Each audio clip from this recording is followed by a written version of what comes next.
there.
Well, we're right at 4 o'clock. So glad you could join us this beautiful Sunday afternoon. And we're delighted that you can share this information with your family and friends. And we're going to go over some of the material that's brand new, along with some reminders and kind of bring you up to date what's going on in the office and have a couple of topical conversations that I think will be good for you to have around the holidays.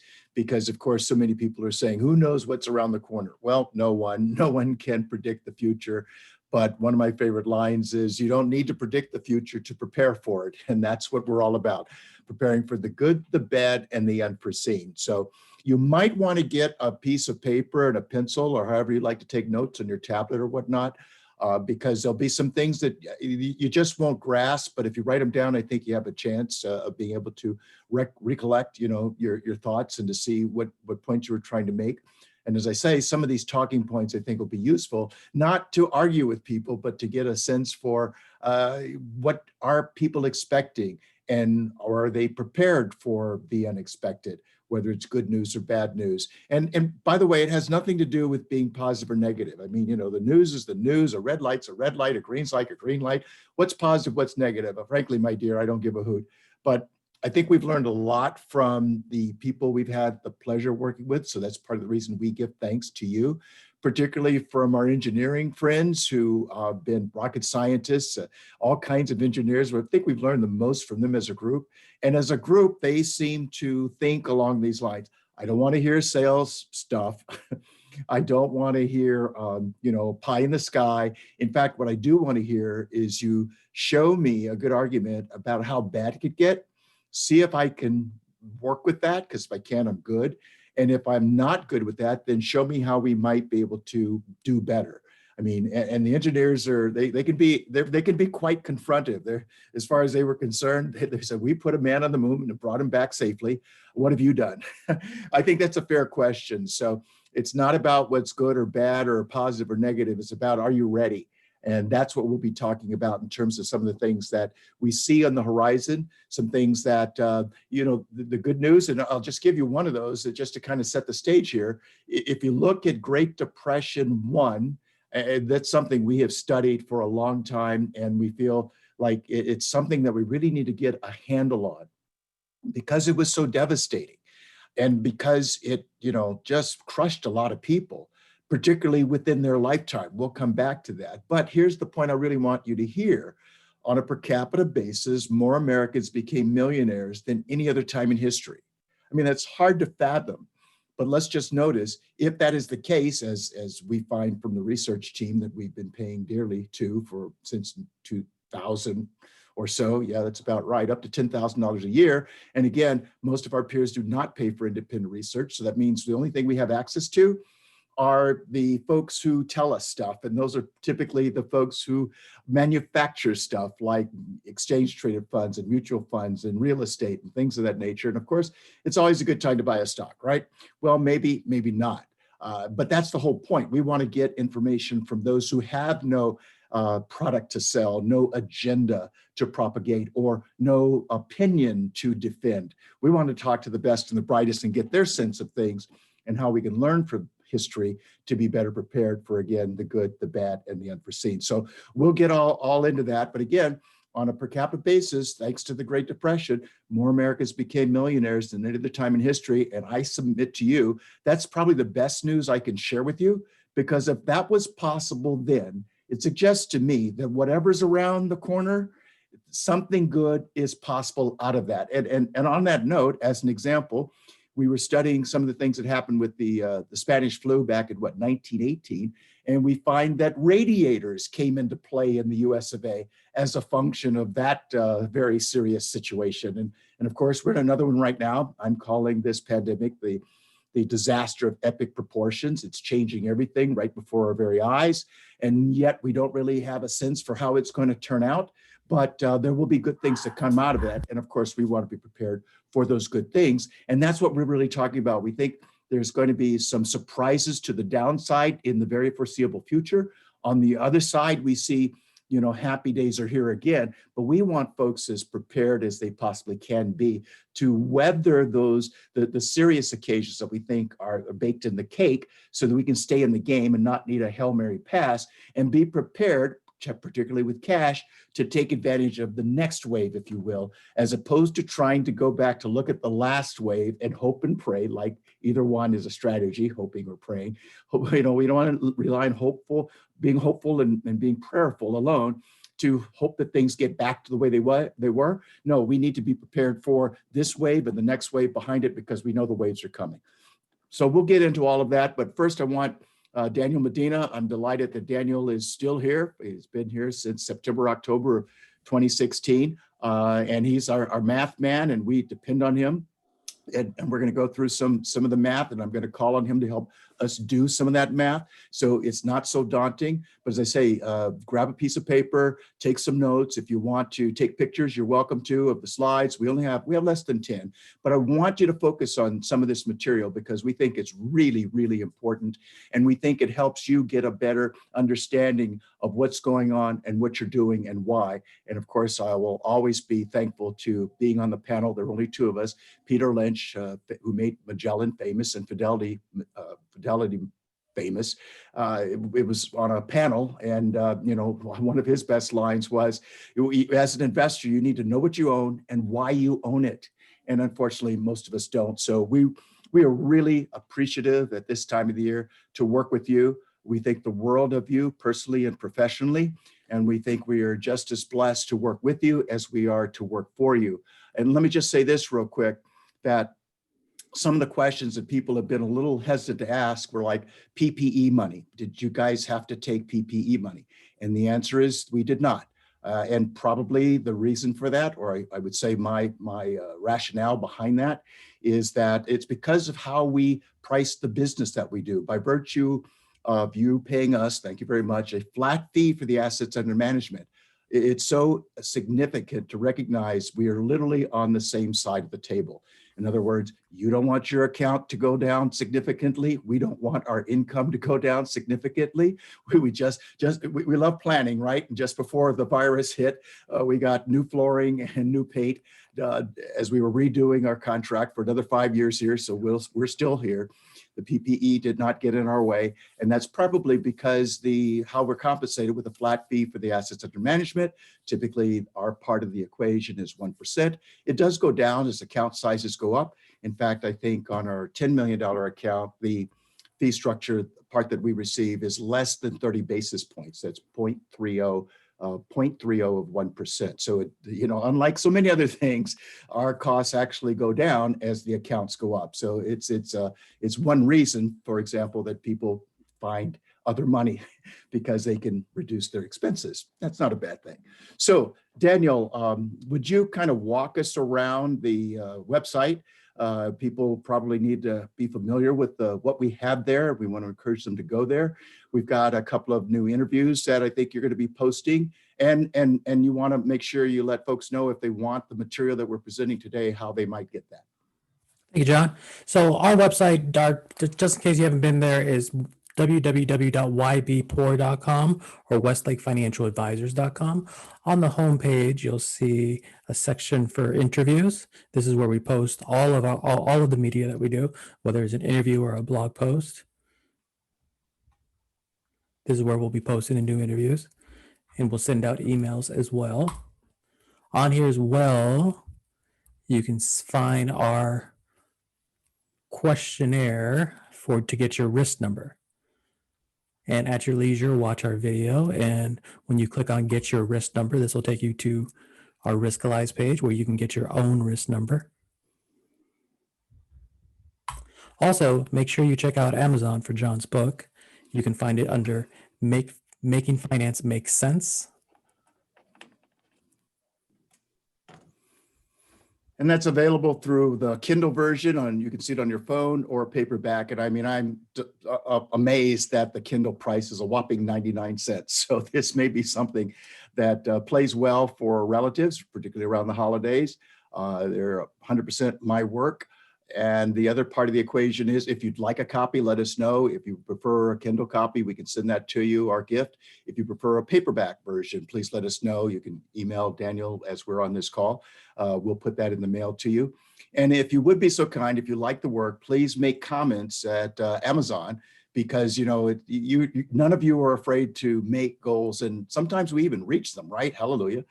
Many people don't want to play the game because they're afraid they're not going to reach the goal. But then when you hit the goal, you suddenly realize, I'm not done. Good. You wrote a book. So what? Now you have to get it on the bestsellers list. So that's why your comments and your stars are helpful to get this book to the place where, of course, I'm going to say where it belongs. And that's on a bestseller list at Amazon. Excellent. And if you want a copy of our slides, please send me an email, or you can send an email to contact@ybpoor.com, and we'll send those out to you. And let's go back a bit. Go back to the Riskalyze number, Daniel, because this is part of what makes us different. When we look at our industry, and I frankly have been on, I don't know, over 100 news, media, interviews, TV, radio, and I sometimes say that I qualify to apologize for my peers, because in so many cases we are saying, I've been in the business 20 years, I'm now it's over 40 years. But the fact of the matter is we have taken the first year and repeated it 20 times, 30 times, 40 times, whatever it is.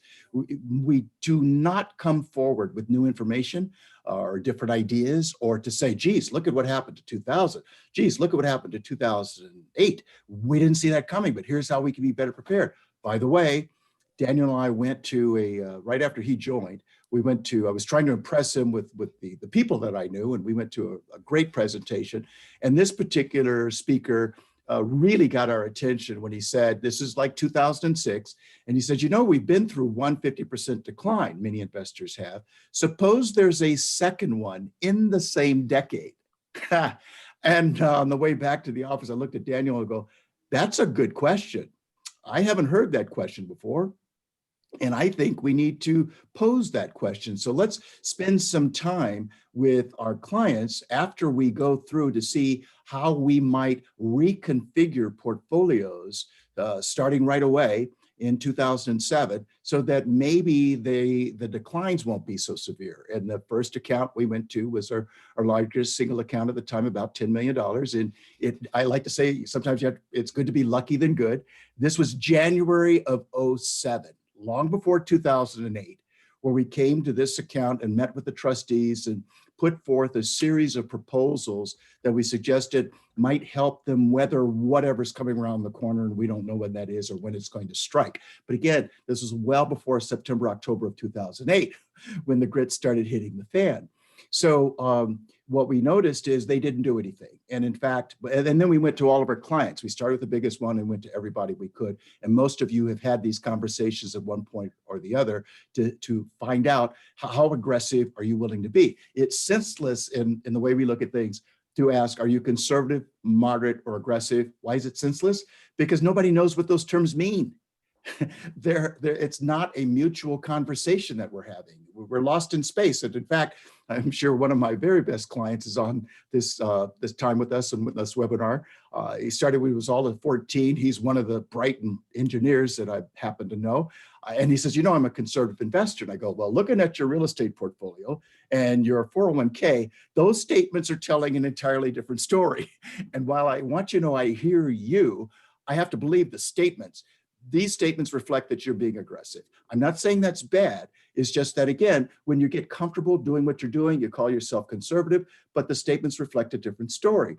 What's more important is to find out what kind of loss can you experience. Daniel and I had the pleasure of working with one couple, a referral, and they're in Hawaii, where they went through this exercise. And most of it, if you haven't done it, we want you to do it with us. Okay, it's like 5 or 6 questions. Nobody knows the answer, which I think is one of the things we most appreciate. So we're all in kind of an aha mode. But they discovered that they could live with, you know, they're getting into their early 70s and they're going to have to start taking withdrawals from the retirement plans that the husband and wife have set aside for a very long period of time. And they discovered that they could live with about an 8% loss. Then we went back and Daniel ran their existing portfolio backwards to see, assuming there were no changes, how that existing portfolio performed in 2008, 2009. Lo and behold, when the market was off 2008, 37%, their existing portfolio was off over 40%. Now, to put the math in perspective, if we're off 20%, we need 25 to get back to even. When we're off 40%, it's counterintuitive, but we need like better than a 66% return just to get back to even. So they looked at each other and went, oh, shucks. I think you understand what they really said. They said, well, we weathered that storm. We do not want to go through that again, particularly when we're starting to take withdrawals. And I mean, we were like Cheshire cats. It's like they get it. If you're 25 or irrespective of the age, if you don't care what this money is going to do, it can be anywhere. But if you don't want to be down 40, 50, 60%, maybe there's some things you can do. In fact, we'll be talking about the 2 of the things that we do routinely, as active management and greater diversification. That's our 1-2 punch to help clients stay more whole, if you will, as opposed to going like the Titanic and then discovering we don't have enough time to fully recover. And we have some examples of that. So the first thing that we want people to do, as opposed to just throwing money somewhere and having it do whatever it does, and then we feel smart if it went up, and we feel kind of silly when it goes down, sometimes even stupid. We want to make sure, first, what kind of loss can you accept? You tell us, we'll help you figure this out. And then number 2, can we make a good effort to put the portfolio together in such a way where it might perform within your risk of loss parameters? Then that way, if, as we saw earlier this year, markets off 30, 35%, February through March 23rd, February 19th, I believe was the first high for the year. And the first low we've seen is March 23rd so far. Instead of being off 30, 35, if you're off 5 to 10 to 15, even 20, right? Again, 20, we need 25. We get to close to 40, now it's 40% or more, I'm sorry, 60% or more we need as a positive to offset that big hole. And we don't want to make the hole any deeper. So this is something we think is very important. It's one of the things that we pay for. Thankfully, the math man, Daniel Medina here, figures out how to make all of this work. And so we can make the portfolio more complicated, make it do more for you than passive portfolios do by virtue of active management. And that way you can see the market do whatever it does. But we want you to recognize how you're doing. And if when you are within your parameters, pluses or minuses, then you can let go of what the market does, knowing that you're not doing what it's doing when it seems to be going very south. All right. So Daniel, kind of set the stage, because one of the things that we're seeing, and in fact, I think you had a recent conversation with a young man, and we're seeing a lot of young people entering the market at a time when they all got in after March 23rd. So they've only seen upside. They only feel really smart. And one of the stocks that they seem to be getting high on, and sometimes I call this getting high on the hopium, that's a hopium word, okay? is Tesla. You drive a Tesla, and sometimes what happens is we get emotionally attached with our experience, and so we extrapolate, well, it's going to be a great company, it's going to blow up. I'm not sure what it's going to do, but what I really want you to focus on, Daniel, please, is explain to us one of the patterns we've seen in the not too distant past that may be a precursor, if you will, as to what's right around the corner. So yeah, you're right, John. I had a conversation with a friend of mine who this is a kid I've known for a while. I've played basketball with him on and off for the last 5 or 6 years. And I think he's in his mid-20s now, a college student. And he just got into investing not too long ago, like a lot of people in his age. And we happened to start talking about Tesla stock. And he told me he bought 7 shares a couple weeks ago at $400 a share, and it traded up to about $600 a share on Friday. And he was happy. He was really happy. And he's pat himself in the back for a good buy, and I agree with him. And he started asking me about options trading because a friend of his trades options, and he started thinking it might be better to trade options because you can make more money that way. So the challenging thing is he's got no idea what he's doing. So he's asking me very, very basic questions about options. What they mean, how do they trade, how do you buy them? And I'm a nice guy, so I answered him, and then I let him know, this is probably something you shouldn't do because you don't know what you're doing. And if you're gonna trade options, buy them, don't sell them, because you're gonna lose a lot more if you're selling them than you're buying them. But that's indicative of a lot of people nowadays, and a lot of young people are taking a lot more risk than they really understand, particularly in Tesla. And it's had an extremely good run this year. It split earlier this year, but I think it started the year at $300 a share. It bottomed out by about 150, and then it got up to about 1,200 before it split 5 times, and now it's at another all-time high. And when we look at Tesla as a company, love the car, couldn't recommend it enough to anybody who will listen to me about Tesla. But the stock price is at a point where it seems it's going crazy. If we look at the PE ratios, which is price to earnings, which is essentially how much the stock price is to how much earnings are for the company, the average PE ratio, forward PE for a company in the S&P 500, which Tesla is entering here in next week, is 21 times, meaning the stock price is 21 times what their average earning per share is. For Tesla, it's over 1,100 now. That's crazy. I don't believe it's the highest we've ever seen, but that's crazy.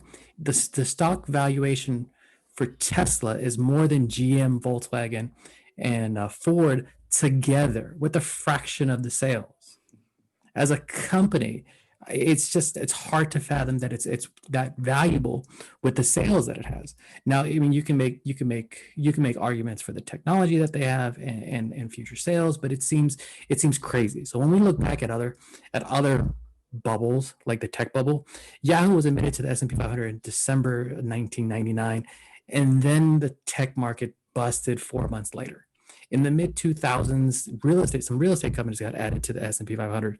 Then the financial crisis happened in 2008, and then it bubbled. So not to say that this is a precursor for anything, but it's scary when we're seeing these kind of valuations, particularly for some tech companies where it just doesn't seem to be there. Well, and let's put it in perspective this way, folks. I remember the 90s vividly, and with the Dow and the S&P 500, if you'd had $100,000 in, let's say, 94, 95, somewhere in the mid, 90s, by the end of that decade, in about 5 years, your $100,000 investment doubled. But your $100,000 investment in NASDAQ quadrupled. So with the Dow and the S&P, 100,000 went to 200,000. With NASDAQ, 100,000 went to 400,000. That's a heck of a run. Now, let's have Daniel bring us up to speed, because as he pointed out, it looks like it was a great 1999. 2000, everything started out actually just like this year did, where everybody was talking about what a great year it's going to be, how much money was going to be made, how the gross domestic product was going to grow more than it did last year. And I mean, I was on talk show after talk show going, this is not a good sign. Everybody just believes that all trees grow to the sky. So the last time we saw the NASDAQ bubble burst from peak to trough, roughly February or so of 2000 through year in 2002, what quadrupled, dropped 80%. So Daniel, if 100,000 went to 400,000, and then we have an 80% drawdown or an 80% loss, that's minus 320. Is it correct? I mean, it just doesn't seem to be the right number to say that $400,000 became $80,000. Is that the right number? That's correct. Yeah. I mean, that's mind-blowing, folks. So it just goes to show you how we wonder if we might be in another situation similar to that one. We wonder if we might be in an environment that some people call a bear market trap, where we keep seeing the highs, and that just suggests that this is going to continue forever. And all we have to do is put our money on, red or black, and either way, we're going to win, and our houses are going to go up, and then we can die and go to heaven feeling very comfortable. But things have a way of blowing up and going oops in the middle of the night. That's what we want to be prepared for. So I have some information to share with you from Harry Dent's next book. We had a good conference call, and in fact, he was on a call with Peter Schiff, and both of them were talking about how they thought the market was going to turn south. One thought that the Fed would save everything. We'll see. That's not Harry, that was more Peter, but he thought the safe bet was gold.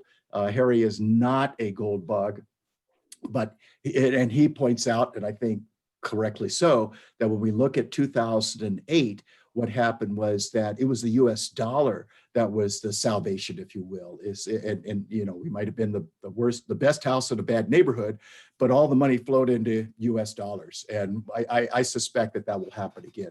But both of them are convinced that in short order, and I mean in less than a year or so, and this is where it really gets tricky, because so many folks, particularly Harry, again, we've been paying for independent research since 1999. It's been worth every dime to get this independent, objective information that our peers just don't bother to do.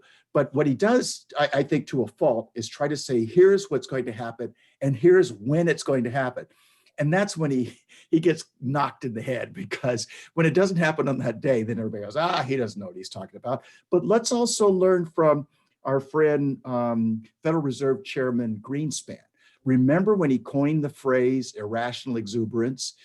He says that he came up with that phrase as he was showering, bathing. I don't know how he gets ready for the day, but he was getting ready for the day, and he was getting clean so he can get ready to work. On that day, he came up with the phrase irrational exuberance. Now, that day happened to be December of 1996.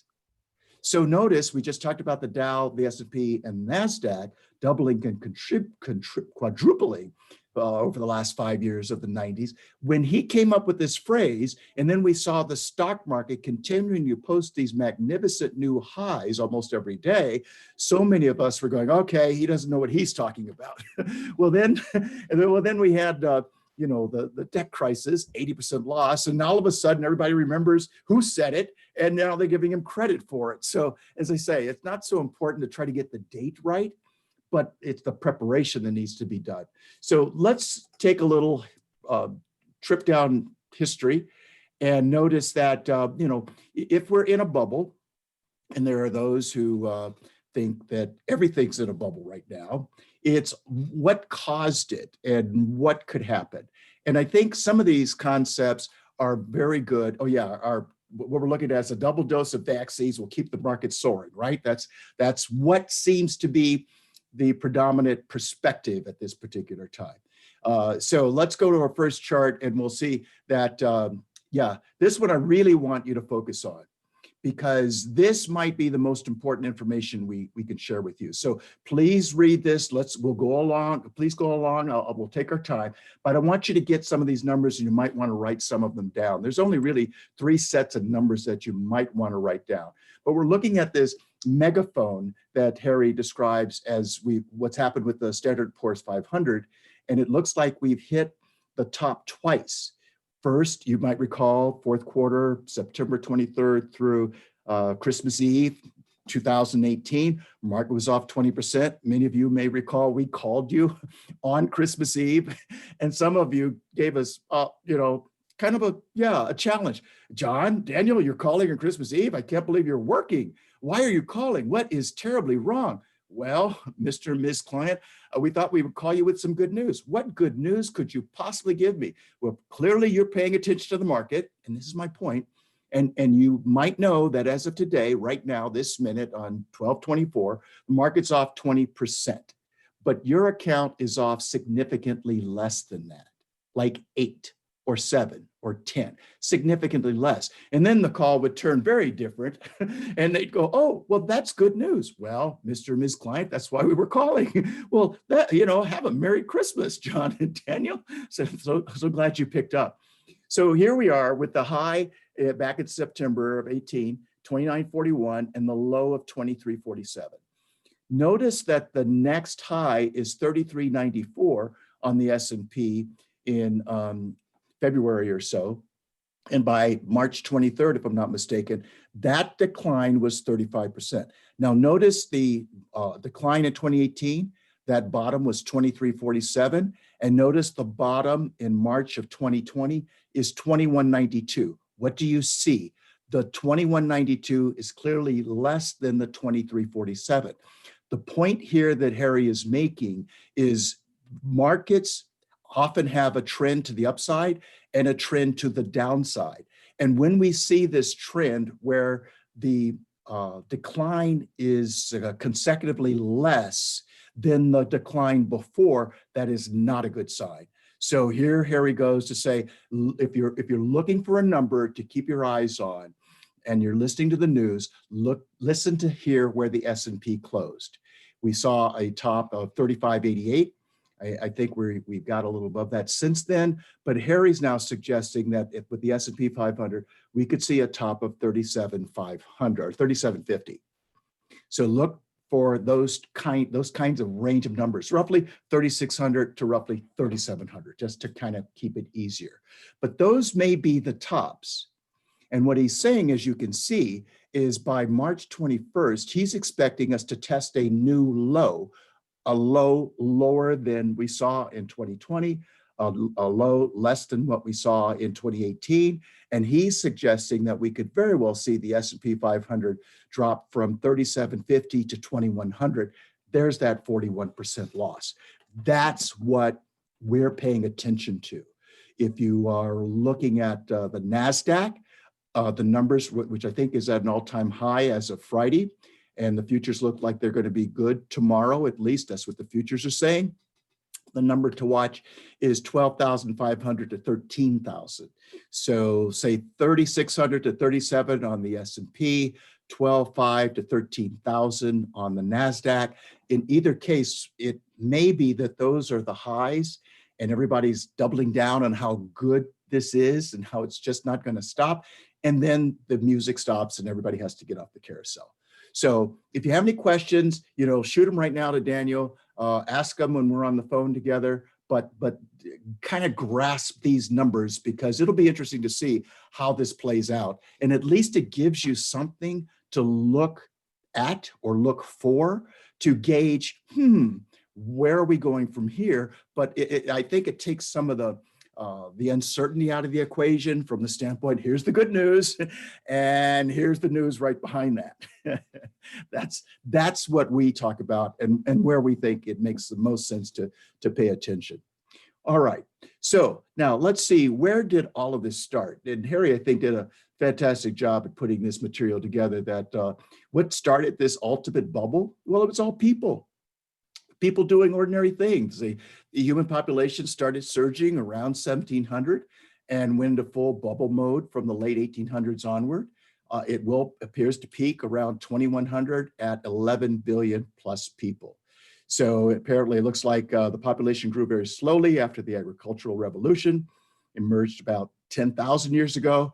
The real big bang, if you will, in human history was the Industrial Revolution, which included not only the steam engine, but the convergence of free market capitalism and democracy, two radical opposite concepts that form the most powerful marriage in human history. He likes to call that when Harry met Sally.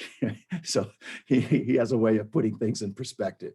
He would submit that 1776 was the most important single year in human history. That's when the steam engine was finally perfected and patented. The Declaration of Independence was signed, and Adam Smith published the first great economic treatise on free market capitalism called In Wealth of Nations. That year marked a turning point on the very important 250-year revolution cycle, which we'll get to as we go along here. So if you have questions, like I say, ask away, because we want you to get a sense for what all this means while we're together, so that it kind of makes some sense. So let's bring it a little more forward and look at the baby boom with adjustments for immigration. I mean, you may remember in the late 80s, 88, 89, that as a country, we were convinced that Japan was going to be #1 in gross domestic product. Notice that did not happen. Now, a lot of people have a lot of reasons for why. We were all resigned to it's going to happen. We're okay. They've got the sun on the flag already. It's their turn to shine in the sun. God bless them.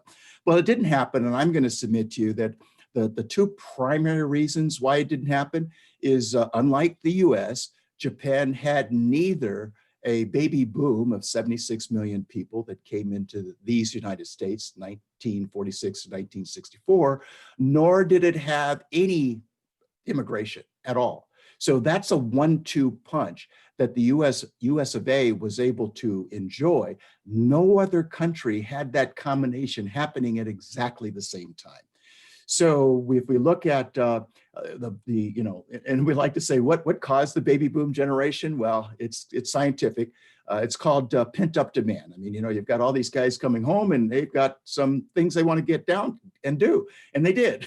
So 76 million people over a 20-year period. Let's just look at it this way. It's like an egg through a python. So whether it's diapers or whammos or Mustangs or houses, you've got a whole bunch of people that literally came out of the woodwork and took 20 years to get to that size. It's one event that's happened in one country, and it's the only time in history that that kind of contribution of new souls, if you will, showed up. And by the way, I don't think it's going to happen again.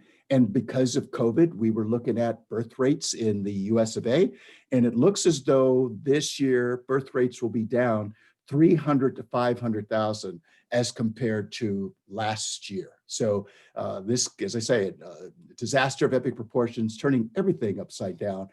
But it's certainly making people really be more conscious, I think, and maybe even pay a little bit more attention to their finances, which we think that is a good thing. And let me insert here that we give thanks for working with you. We also give thanks to our essential workers. So we see that the essential workers are on the front line. They do not have the luxury of being able to work from their homes, and particularly the medical profession really is on the front line. So what we decided to do is to provide free financial planning for all essential workers. So whether it's in office, and by the way, yes, we'll meet you in the office. We have nowhere to go, or on Zoom, whichever you're comfortable with. We can be 6 feet apart in office, but we will meet with any frontline couple, individual, and help them in 90 minutes or so plan their financial success. You know what that looks like.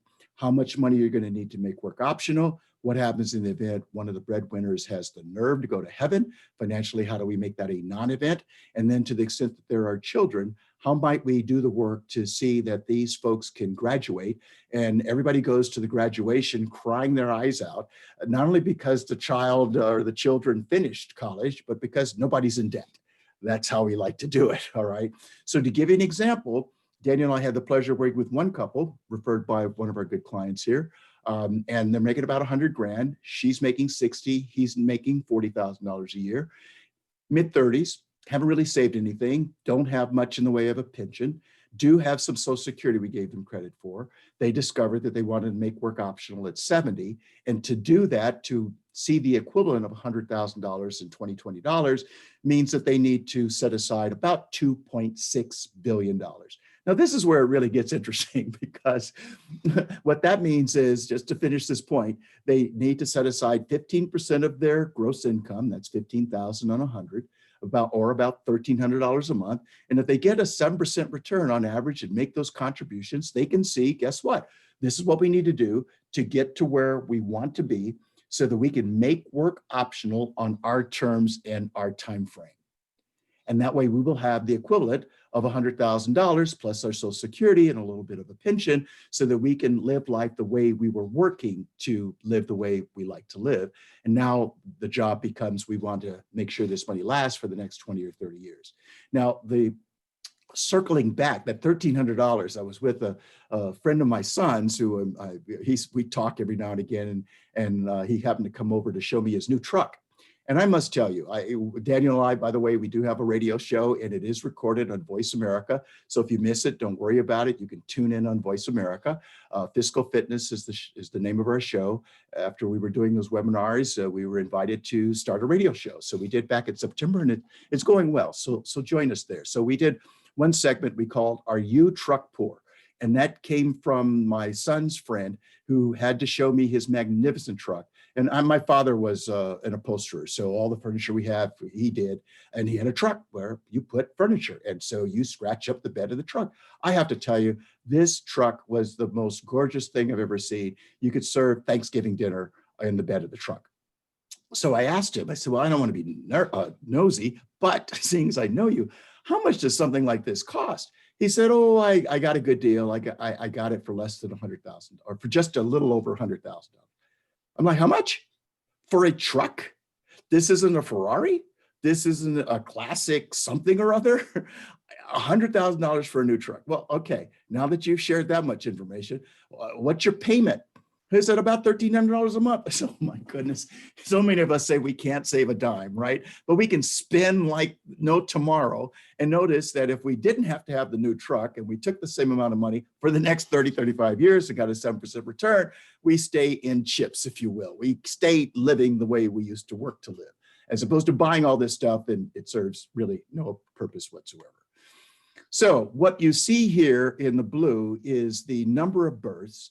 And in the green, you see this number adjusted by immigration. So we love the immigrants. I certainly do. And we need every single one of them, right? So there was a significant increase to the number of people that showed up in these United States with this combination of births within the United States and those who moved to the United States. So that we think that's the biggest driver you've ever seen. And it's caused all these things to bubble. And that means that I think one of the things that's healthy to recognize, it's not political. It's looking at the behavior of ordinary people based on age, which most of us are not trained to do. So we'll look at sales, we'll look at data, and we extrapolate what it's going to do because that's what it did, as opposed to looking at the demand for things that people go through, like buying their first house at 31, their biggest house at 42, selling those houses at 78. The Census Bureau submits is the pattern that we're in. We don't check those patterns. And then we're left to believe that this is different or this is unusual, when in fact, we're all doing pretty much the same thing right along the same time. All right, so we'll leave that one there. As I say, if you have questions, feel free to let us know. Let's go to this one. Yeah, inflation. So many people want to believe that the government drives inflation. And for the most part, we don't think that's true. We think it has more to do with job growth or people entering the workforce, because when the baby boomers were entering the workforce, they were a drain on society. We know nothing. We have little we can do. So that's when inflation happens. Or, or it's wageflation, the constant increase of, the cost of living. That drives inflation. What suppresses inflation, frankly, is competition, for example, and being global. And we could talk about that in terms of being America first, but the truth is we're all in this together. I mean, we drink the same water, we breathe the same air. And a minute ago, we were flying the same airplane. So maybe your country's a little ahead of mine or vice versa, but we're literally all in this thing together. And I think certainly looking at COVID-19 helps us recognize that's exactly true. So we saw massive unprecedented inflation in the 70s. And that's best seen as the cost and investment needed to incorporate the largest generation in history into the workforce, one that paid off in spades through the greatest boom in history. It was not caused solely by the reckless government deficits and spending spree, all right? So there's typically like a 2.5-year lag when a new generation enters the workforce, and then finally they learn enough to produce more than they cost their employers. That's what we're seeing here.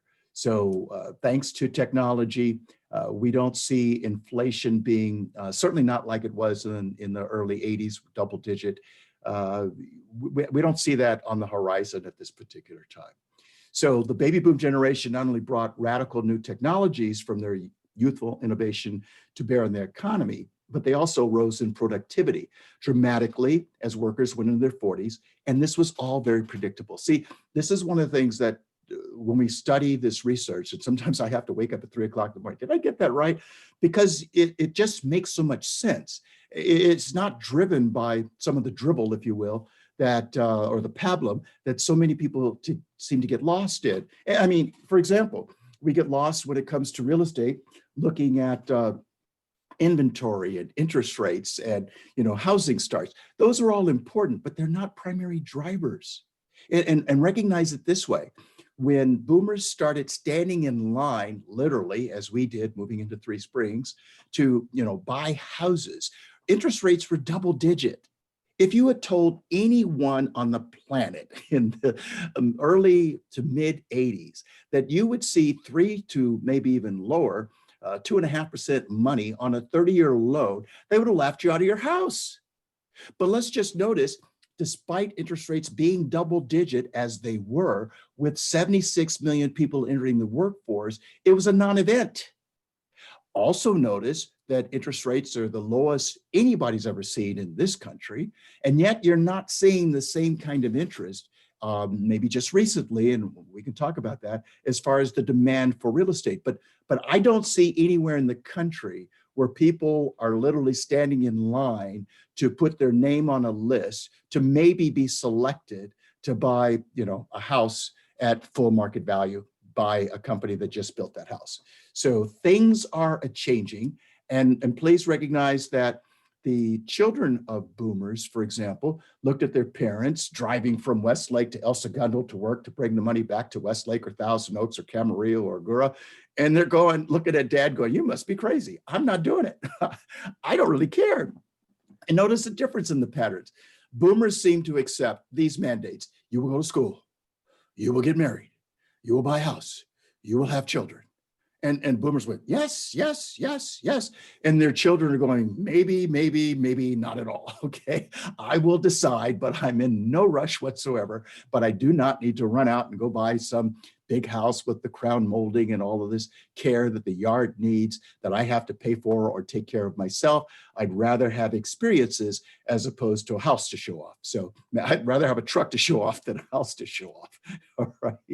So here, let's get on to the show here in terms of looking at the spending wave. This is one of the things that Harry likes to do, and I think it's meaningful. He developed this back in 1988 as he started to make the demographic trends of a new generation crystal clear. So what you're seeing here is, if you look at births, again, peak spending seems to happen around 47 in the US of A. So if we look at births and then look at the pattern 44 to 47 years later, what we see is immigration in the blue, and then the red happens to show the Dow. So there are times where it seems, the Dow, to track pretty well relative to what's going on with births. All right, that's what we're looking. They call that the generation spending wave, and it's predicted from the beginning that the boomers would not only create the greatest boom in history, but also predicted the bubble would naturally peak by late 2007. Again, nothing to do with who's in office. It's one of those things I think we get lost in the weeds around, as opposed to looking at the pattern of people based on age. What you do if going to the doctor doesn't have anything to do with who's president. So it's based on age. Buying a house, same story. Even when interest rates are double digit, nothing to do with the government. So we get so caught up in it's red or it's blue, and these guys screwed that up, and these guys made everything perfect. we're not giving credit where credit's due. And that's just because we don't tend to learn about these demographic shifts and changes that are happening, so that we look at kind of the weeds, if you will, as opposed to the primary driver. So this is material in terms of looking at the spinning wave based on age, that if you look at it and you study it, as Harry Dent has, it allows you to pretty much give a sense for what is going around in any country in the world. And we think that's important. So to put it into perspective, it's the magnitude of the wave, not the total numbers that count. There's always more people in generations that start from higher birth rates. The boomer wave is more like a 10-foot wave compared to the 3-foot wave of the Bob Hope generation before it. And the 4-foot millennial wave to follow it, all right? Nothing as big as the boomers, all right? That's why he calls it the mother bubble, from which all others generate. Inflation spending, investment, and surges in every consumer sector in the economy as the pig moves through that python. So I think that's a really good way to look at it. And again, remember that, go back to Japan. They did not have a baby boom. They did not have immigration. Here's what did happen. On so many of the shows, everybody wants to get, as I say, high on the hopium. So the question is, how soon is this V-shaped recovery going to kick in? Because we just know it's going to kick in. And I'm going, well, I hope it does, but maybe we should be looking at something more like a K-shaped recovery, where the 1%ers just keep hitting it and the rest of us don't. You know, they keep going up, we keep sliding into, well, backwards, not as good as it used to be. Or it might be something like an L-shaped recovery. We've actually seen two of those. The one would be after the Great Depression, where we saw stocks drop 80, 89%, which means $1 million went to 108,000. And Daniel and I were just doing this math. So if I'm not mistaken, Daniel, to get that 108,000 back to $1 million requires a gain of over 500%. Is that right? Oh, if it goes from $1 million to, you said 100,000, Yes. it's got to go up 10 times. So 10 that's a times. 900% return. I'm sorry. See, that's why we have to ask the Actually, math 8 now. times, really. 8 times, 8 to 9 times. Do you like those odds? I don't. But here's the thing. Well, let's finish this point. So that was what happened with stocks. And of course, the securities industry has always said, good time to buy stocks, good time to hold stocks, a good time to buy on the dip. And, you know, it's always a good time to buy stocks. In real estate, a year later in New York City, the capital of currency around the world, I think it's fair to say, guess what? Real estate prices in New York City dropped about 70%. Here's where it gets interesting. Life expectancy was mid-50s if you were an adult in the early 1900s. So you may have had $1 million in stocks, $1 million in real estate. The stocks went to 108. The real estate went to about 300,000. You were the $2 million person. And then 30 months later or so, your total is about 400,000. Was that fun? And remember, life expectancy was mid-50s. So what that says is you and I, if we had been adults and, you know, well-to-do at that time with some real money, those prices did not come back while we were here. We were pushing daisies for a while before those prices came back. It took about 40 years, 4 decades for New York real estate to fully recover. It took 20 to 25 years for stocks to fully recover, remembering that for the stocks to fully recover, we couldn't spend a dime, and we had to hold on to those 10 stocks. That was all the Dow was comprised of back then, that just crushed us 89%. So in the real world, I could imagine that we all lived that long, and we didn't sell anything because we didn't need the money, right? And then I think what actually happened is that we all died with regret. And that's probably one of the biggest drivers for yours truly, because to my way of thinking, we don't want to do that. We want to prepare for things to get ugly financially, but not to us. And then we want to have the cash with which to enjoy the next wave, as opposed to die with regret. So what we see with these L-shaped recoveries in New York, and then in Japan, we saw exactly the same thing. Let's see, if I'm not mistaken, this was December 31st, 1989. the Nikkei 225, the equivalent of the S&P 500, peaked at like 39,875, if I'm not mistaken. So let's say 40,000. But the last I looked, the Nikkei was at around 25,600. What I'm trying to say to you is that the Nikkei has not gotten back to its high of 1989. That's 30 years ago. Their real estate saw a 70% loss a year after the stock market saw that 80% loss in Japan. And I found an article in preparation for a news program that suggested that they thought Japan real estate would fully recover. It was written in 2017, in 2021. Well, that was before COVID. So I don't think that's a safe expectation any longer. But again, try and wrap your mind around my stocks in the US, my real estate in the US, my stocks in Japan, my real estate in Japan, took 20 to 40 years to get back to even. And right now in Japan, we're still counting. In other words, I don't know that we will get back to those highs of 1989 or 1990, whether it's stocks or real estate. So the real question becomes, if what's happened here before and what's happened in Japan not too long ago, could it happen here again? I think that's a fair question. I can't say it won't happen. I think it's logical that it's certainly a possibility. And that's why we're saying it's so important to be prepared for the good, the bad, and the unforeseen. Let's limit our losses so we don't need those Hail Mary passes just to get back in the game. All right. So let's look at, that's a spinning wave. What do we have here? The baby boom. Ah, yes, the group that has driven everything to an all-time high. Robert Schiller said stocks have a bubble, bonds have a bubble, and real estate has a bubble. Everything has a bubble. So let's see.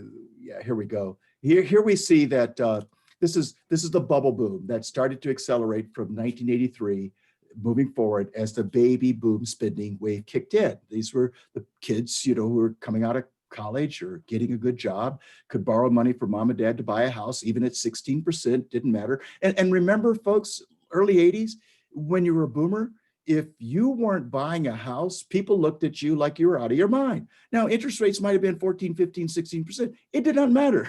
You had the income. Mom and dad would loan you the money for the down. You were good to go. Didn't matter if it was a one-room condo. Didn't need to be in Palos Verdes, but you were expected to buy something. Notice that expectation, along with the kids and the schooling and the getting married, right? Is just something the millennials, they're just not built that way. So we have to look at the way it is as things change. So we see that with gross domestic product, it went up like 6.5 times from 1982 at 3.3 trillion to its peak last year of 21.4 trillion. So in any boom, such as a powerful one like this, debt will grow. This is good to know, especially as consumers finance their homes for their kids and businesses borrow to expand capacity and thus keep up with demand.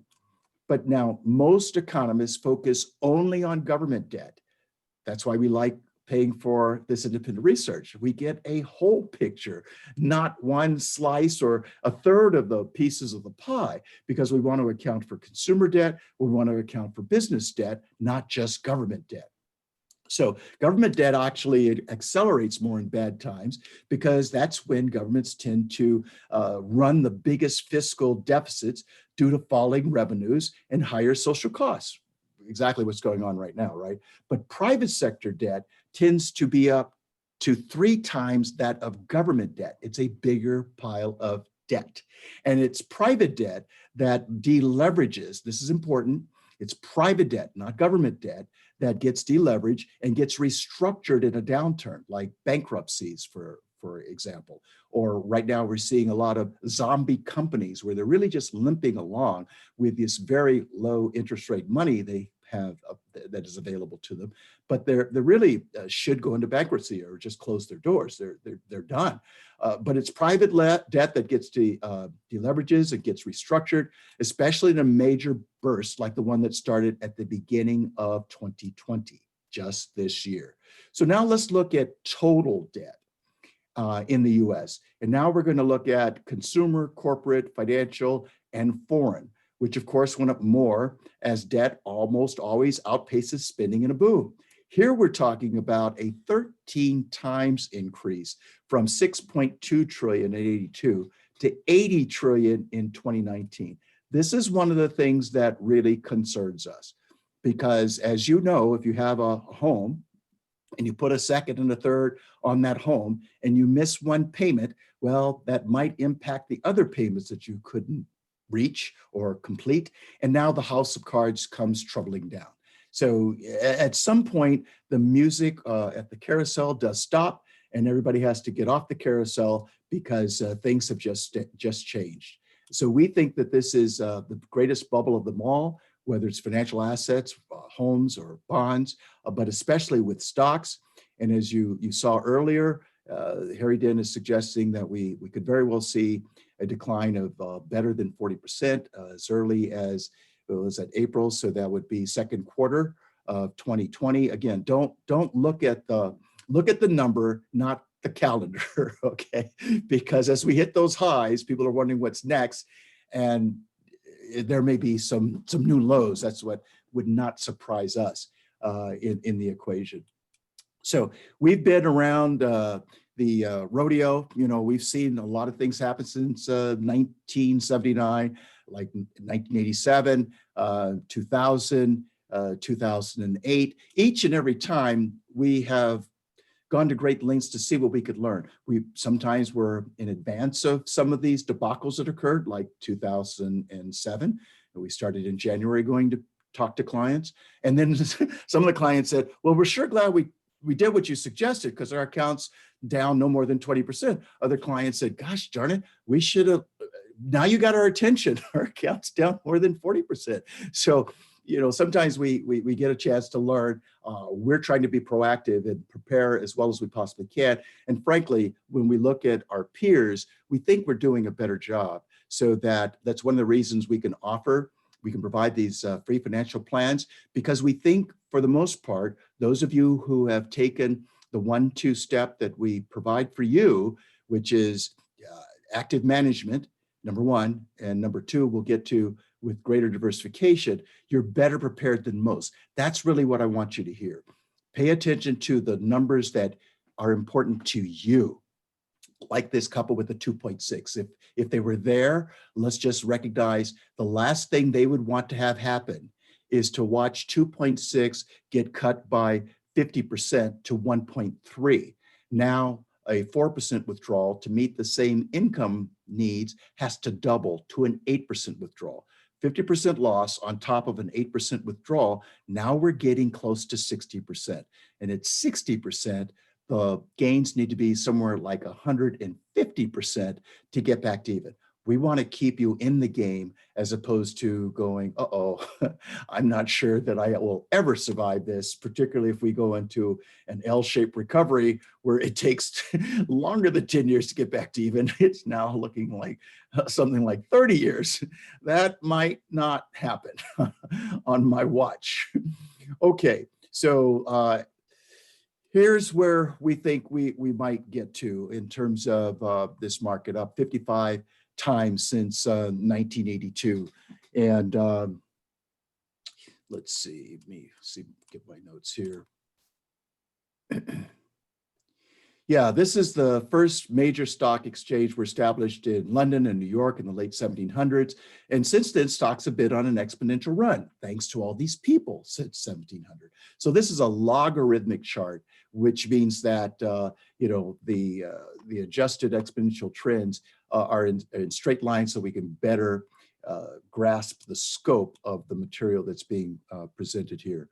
So that's quite a gain in the time frame that we've been here, and we think that, as I say, it's not uncommon for bubbles to burst, and there's bursting. I mean, every 7-year-old knows that all bubbles burst 100% of the time. So, and this falls in line with one of the suggestions by Michio Kaku. He's an astrophysicist. I had the opportunity to meet a couple of years ago. And he and Harry Dent seem to have come to similar conclusions. They don't know each other. I've asked both of them and they don't, but they submit that in modern history, it's not uncommon to see like major bubbles bursting every 80 to 90 years. Again, nothing to do with who's in office. So we give so much credit when the market goes up, or they love the credit, right? But it's not about the person who's in the White House. It's about what people are doing.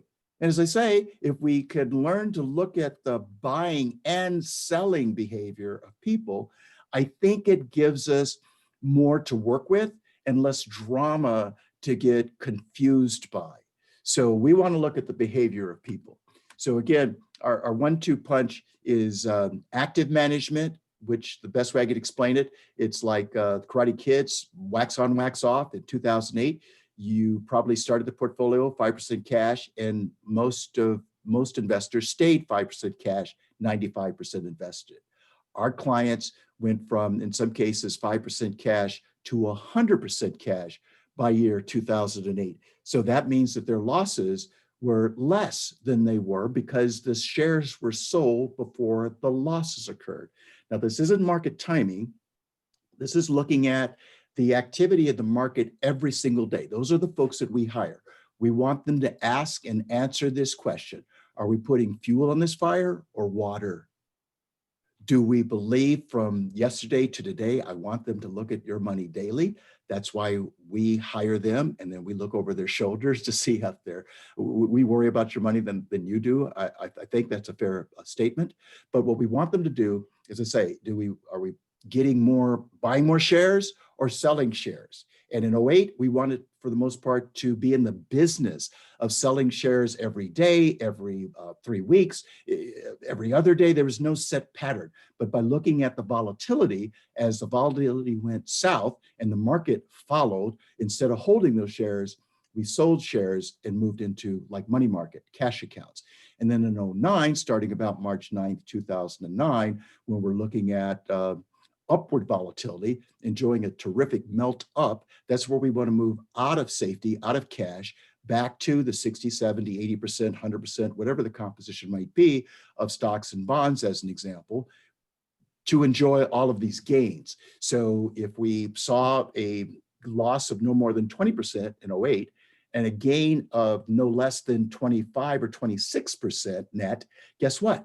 Typically, we would have more money in a couple of years than we did starting January of 08, as compared to those folks where in a very robust market that may or may not show up again, it took them about 4 or 5 years to get back to their market highs. 4 or 5 years isn't bad. We'll take 2 years or less because we don't know how the market's going to continue performing, right? So we want to limit the downside and limit the amount of time that it takes to get back to even, so that you can live to 100 and know that you're not going to run out of money before you run out of time. So I have one more slide for you, and it's an important one that has to do with this notion of diversification. This is something that you've heard us talk about. Every year we go to see how Yale Endowment is invested, and I believe it's about $31.3 billion. And they give a report as of June 30th and typically release it around the end of September. And here's the latest report. And this one is fun. This is something you can do with your friends and relatives. You ask them this question. Suppose you're on the Yale Endowment. You don't have to have the right answer, because I know you're not, neither am I, but it's kind of stimulating to see how they do what they do. Not to say that we should be doing what they do, but I would submit that if we can learn from the best and the brightest, that's probably a good place to learn. So you might ask the question, what do you imagine with $31.3 billion as of June 30? How much as a percentage do you imagine Yale has in US stocks today? And each time we go look, and Daniel, I've been looking at this since about 2006, the number goes down. It's always less the next year we look. And right now you can see that their fiscal ratio for 2020 to 2021 looks to be all of 2.25%. Really? Remember, the securities industry, no matter your age or your goals, has pretty much suggested that everybody be 60% stocks and 40% bonds. So now let's look at bonds and cash. 7.5, that's all? Geez, they have what? That's 9.75%, the way The securities industry suggests that you have 100%. Their foreign equity is about 11.75. They've got 9.5 to real estate, 4.5 to natural resources, 17.5 to leverage buyouts. Their two largest positions are absolute return and venture capital at about 23.5% each. But what I really want, two things I really want to draw your attention to is count the number of legs under their portfolio stool. What do we see? 1, 2, 3, 4, 5, 6, 7, 8 legs. And our industry, which we love, suggests 2, maybe 3. Interesting. How did Yale do in 08? From what I understand, amazingly, they didn't have a loss. Who else can say that? But notice too, 8 asset classes, that's the first part. And then the second part, no big bets. Nothing over 23.5%, no matter what it is. And my point here really is that so many of us get so enamored and so comfortable with what we own, we don't diversify. And that's what we're suggesting to the clients that we have the pleasure of working with. We diversify unlike you've ever diversified before. We want more legs under the stool so that something in the equation has some upside when everything else, like 08, stocks, bonds, real estate, all had a pretty significant decline that year. If there had been something somewhere in the portfolio that was in the black, that makes you feel like everything's not going to you know where. And that's what we want. We want some things to surprise us to the upside, where we're recognizing the declines in some of our bigger positions. That dampens the overall volatility, which means it reduces the experience of loss. And overall, that keeps us in the game because, again, if the lower the loss, the easier it is to recover. So I think we have covered everything that we intended to cover. We're doing really great on time. We allowed an hour and a half, so we're not going anywhere. We're glad that you took time on a weekend, Thanksgiving holiday. I'm glad that Daniel was willing to take time on a Sunday. I wouldn't have asked this of him, but I said, I think this is what I want to do. When do you think we should do it? He said, we should do it on a Sunday, because there's just less competition in terms of even there in COVID-19 times, with things that other things that people have to do. And we think this is important. So if you or those you know have not been prepared for the last 4 months, you and those you know may not be prepared as well as you might be for the next 20 years. And we try to get to meet with you as you prefer, whether it's quarterly or semi-annually or once a year. But we want to make sure that you know what you're doing and why you're doing, like Peter Lynch suggested we do. So please let us know when we can be of help to you, and we'll open up for questions at this time. Okay, for those of you who have not asked a question, in your menu bar, there's a button for Q&A or for chat. Either one will come to us. First question, we do have a few questions that did come in. First one, John, how accurate has Harry been with his projections or predictions? I would say about 70%. That's my grade for him.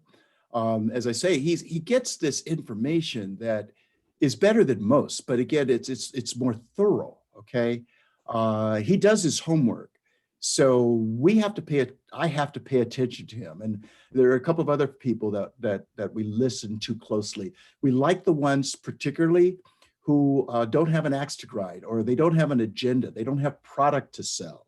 So I'm not so. I wish it were more than 70%, but 70% I think is better than most. As I say, for the most part, I think he's gotten the information down.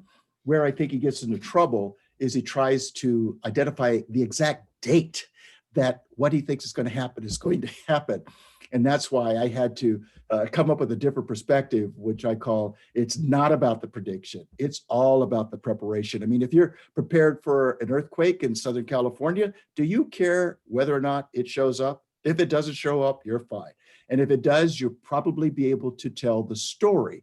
But who's going to tell you exactly when that earthquake is coming or how serious it's going to be? So again, for our way of thinking, learning from the engineers, let's look at the worst case scenario And let's see if I can live with that, because if I can, I can probably live with anything.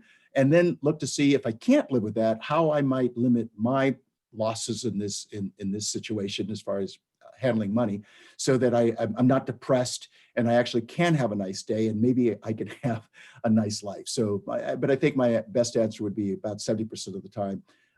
He's called it spot on. This one's going to be interesting, because I think he's got something here. And I will also say this: I think this next one will be worldwide. No one will be exempt. So stay tuned. And that includes the real estate, by the way, which for the most part, people with real estate do not want to hear that the prices and the rents could decline significantly. They don't want to hear it because it's never happened. And if it's never happened, that means it won't happen, right? But that's how people think. I've seen everything. No, actually, in the 40 years you've been in the business, my friend, you've seen the best of times. You've seen the only time that 76 million people have come into these United States of America. So now let me ask you this. If those were the best of times and 24% of the population happened to go to heaven, it'll take 20 years, but that's what's going to happen. What do you think prices are going to do? Let's see. Demand goes to heaven, inventory remains static. Where do you think prices are going? Up? Flat? With demand going to heaven, 24% of the population disappearing? I think it's reasonable to expect prices to come down more than most people want to believe. And by the way, I would not be surprised that the prices you're seeing today, you might not see those prices again. We have not been in the equation where 24% of the population have gone to heaven while we were here, or we were part of the ones who went to heaven. But let's think of it this way. The big houses, for example, that really comprises the Conejo Valley, those are all baby boomers. Their kids are not interested in those houses. Now let those prices drop 30, 40, 50, 60%, which I think is possible here, 13% in Cleveland, if you ask me a number. They might be more interested. They'll have to reduce some things, but they're not as interested in these big houses with all this land and care that the house requires.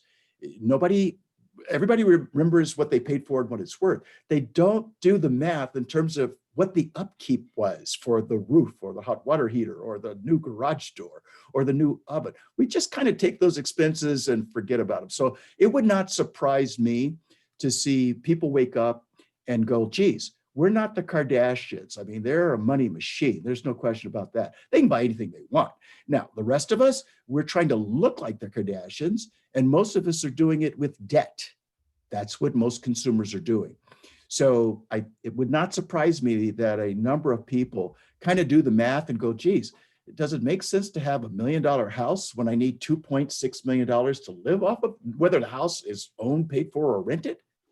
Where are my priorities? The house to show off, and now I can't even invite anybody over, or the capacity to live the way I lived when I was working, but now the money's working for me so that my lifestyle remains the same, or the way I certainly want it. Good question. Okay, next question. How do you account for the government stimulus? How do I account for the government stimulus? Well, I think my best answer is the government is doing everything possible to certainly satisfy the 1%ers, and they hope that that trickles down. Now, the central banks around the world would have you believe that they have the capacity to make the economy go just the way they need it to be, to keep Humpty Dumpty and the Tooth Fairy and everybody happy. They can put a thermostat on the wall, right? That where the economy gets warmer when it needs to be, it cools down when it needs to be, and everybody's comfortable. But see, that's just not how human nature works. And that, I think, is where the problem lies, that so many of the institutions want us to believe that we can do everything that you need to have done so that you are as comfortable as you can be. Think of it this way. Spending some time in Minnesota for school, even those of us who've never been to where it's cold, that winter can be very challenging one way or the other. And when we look at the plants, it's often the case that you're looking at these trees and they're just looking like they're not going to make it. And then along comes spring, and all of a sudden the trees that look the sickest are blowing up and have all these flowers and leaves on them, which you didn't think was going to happen. So I think this is one of Harry's points, and I think he makes this one really well. Think of the economy as you think of the changes of the seasons. There's always a winter, and sometimes it's very severe, and some things die. And you know what? Some things need to die. But spring always follows winter. So that's what I'm saying, is that what we've noticed, for example, this is a good way to look at it. There's an organization called the Tiger Club. I'm not a member. Maybe, well, I don't think any of our clients are members, but to become a member of the Tiger Club, apparently the net worth needs to be north of $100 million. Woo, that's a big number. And the president was on television recently talking about how, guess what these people do? They talk about this stuff. And the first thing that he noticed is that the exposure to traditional asset classes like bonds and stocks was all of mid 20%, might say 23, 24% of their portfolio. Now they're probably overly weighted in real estate, as I suspect, in venture capital. But he also noted that last year, 2019, they reported, the club members, that they increased their cash reserves to 19%. So if the average is 5 in 2019, they increased their cash reserves almost fourfold. That's a significant increase. So one of the things that we pay attention to is, these are not really good terms. They're not polite terms, but what is the smart money doing? And if you look at this club as an example, they pulled out a fair amount of their resources into cash, 2019. So they missed that first quarter, February 19th through March 23rd. Kind of interesting. Notice some people would say the dumb money, like Daniel was talking about, these new people getting into the market, they got all in after March 23rd, and they're doubling down on debt and leverage, trying to exponentially enhance the returns. Greed is good, particularly in America. So they have only seen these gains since March 23rd. It'll be interesting to see how they respond when losses occur. And what we're saying is, whenever we put money to work, we are going to have a buy strategy and an exit strategy. We're not putting money anywhere without knowing the exit strategy in advance. How many of us buy stuff and hope it goes up, but have no agenda or time frame in terms of what are the conditions under which we're going to sell whatever it was and get our cash, and then we can redeploy it. So I'm saying that some folks are preparing for things to get ugly. That's why they have built up their cash. So now they can catch the next wave, because they can take a position when prices are low, and now they may be able to sell whatever they buy, a business, stocks, real estate, whatever it might be, but they're going to buy low. What they're not going to do is sell high and buy high. They're going to sell high, get the cash, put it in their pocket, and that way they can be a spectator with the cash in their wallet and the popcorn in their lap and see how the world turns. But with cash, it is not uncommon for opportunities to come to you that you never imagined that you can, as I say, ride the next wave. I like the questions. Excellent. Last one, and we'll start wrapping up. Okay. What sectors will be doing better going forward based on the spending wave? Based on that, well, look at it this way. I mean, let's go back to real estate, for example. I would say that the wave has crested for the most part when it comes to residential real estate. Notice everybody's getting older. So I would say that healthcare real estate or healthcare stocks or liquid owning shares of healthcare companies, the demand is not stopping, right? And most of those bills are paid with government dollars, right? Through Social Security or Medicare, Medi-Cal. So the demand keeps going up, and much of the prices are being paid for with your tax dollars. That's a good combination. With this new administration that should be taking office on January 20th, you might see more interest in electric vehicles and the parts and whatnot, not just the cars. Also, green energy, I think, is going to see some upside. But again, make small bets is what we would say, and make sure you have a buy and a sell strategy, and don't just don't fall in love with a particular stock, and pay attention to it, because do you know that that stock's not going to turn out to be Enron? We don't know that either. So that's why we're always cautious to say, let's diversify, unlike you've ever diversified before, and let's be a little cautious of making very big bets, because sometimes we wake up and these things have moved against us in a very ugly and uncomfortable way. Excellent. Thank you. We'll be wrapping it up there. Okay. So if you thought this was a good idea, let us know. If you think we should do it again, let us know. And we might put together, this kind of information in a series or on an as needed basis. We were delighted to kind of give you an update as far as the office is concerned. Oh, and I should say that Jasmine apparently is experiencing, what's it called, Daniel? Postpartum depression. So she won't be coming back to the office. I'm not sure that that a receptionist is so much needed these days, so we'll see how we adjust to that. But Jasmine's doing fine. The number 3 is doing fine. Daniel and Millie seem not to be interested in having kids at all. they don't want that game. They'll take care of the 3 dogs, and the 3 dogs will love them back no matter what they do or say. So, and I'm here, so we'll answer your questions. Delighted to work with you. And as I say, we are, if you have ideas in terms of things you think we should do, please let us know what those things are. Let me just say real honestly that, in this business that for the most part is older male and Caucasian and one particular party, we might hit one of those notes. But as minorities, I have to tell you that one of the things that drives us is we're always interested in figuring out what everybody else is doing and recognizing what we think is average. And then we go to great lengths to do what we think is above average. That's our modus operandi. And I'm very pleased with that. I think it's a very good way to go. And there are ways to see what the competition is doing, and there are ways to do better than average. So we'll continue to do everything we possibly can to maintain your trust and do the right thing and do what's better than average. And as I say, to the extent that you have any suggestions or recommendations, please let us know. And then, if you want to go over some of these points, make sure you give us a call. If something didn't make sense, make sure you give us a call or send us an email, and we'll make sure it all comes together. So with that, I think we'll sign off and suggest that you continue doing what you're doing, particularly in Ventura County.